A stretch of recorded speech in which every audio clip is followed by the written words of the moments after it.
Hi, I'm Dr. Bertice Berry, and I need to tell you this story.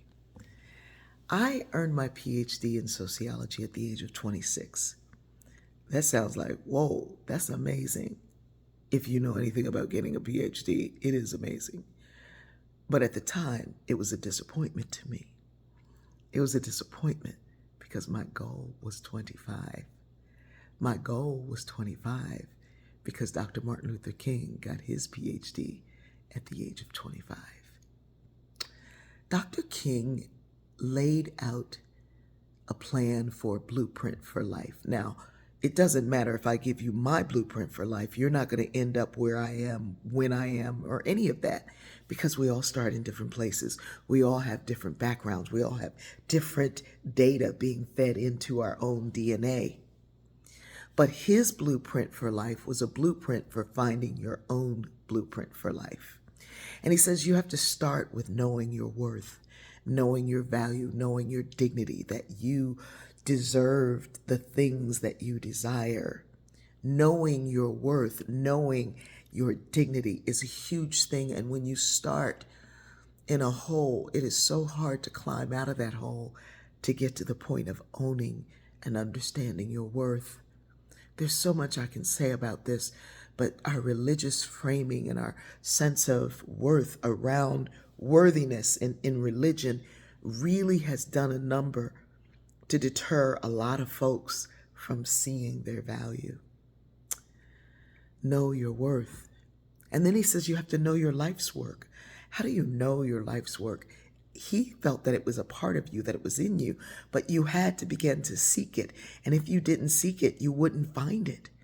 You have to search that thing. And his mentor, Howard Thurman, said, you have to listen to the voice of the divine, the voice of the divine that's within us, guiding us. He said, you have to search it and find it. And if you don't find the voice of the genuine, he called it the voice of the genuine. If you don't find the voice of the genuine within you, what is the voice of the genuine? It's how God speaks to you. What God is saying to you authentically and genuinely. If you don't find the voice of the genuine, you will constantly find yourself spinning around in life, doing what somebody else is, pulling threads that somebody else is controlling, dancing on the end of strings that somebody else is controlling. You have to find your life's work for your own self. And then the third phase of this understanding that he shared was that you have to appreciate and live by the principles of beauty, love, and justice. Baby.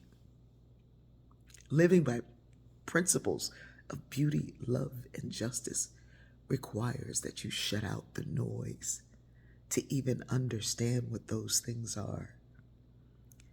Dr. King's ideas were presented in 1967, I think. Yeah. It would have been like 6 months before he was murdered. He wasn't talking to members of Mensa or great minds in some institution. It wasn't after he received his Nobel Peace Prize. He wasn't talking to that audience. He was talking to a group of high school students in inner city Philadelphia. Those kids understood. They were able to grasp those lofty ideas. Why? Because they came from his heart. We all should be finding these principles and ideas for our own life, but it begins with understanding our own worth, our own dignity, our own power. I love you. Find Dr. King's speech on these principles of finding your life's blueprint, and listen to that speech. Listen intently, take notes on it. Allow yourself to kind of go into the mind of a high school student in inner city and see how they would have heard these ideas. They were fresh to some, but they ran deep to the core of others. Why? Because of that voice of the genuine. Take a moment today and every day that follows to listen, to hear, to find, to develop, your own blueprint for life. I love you.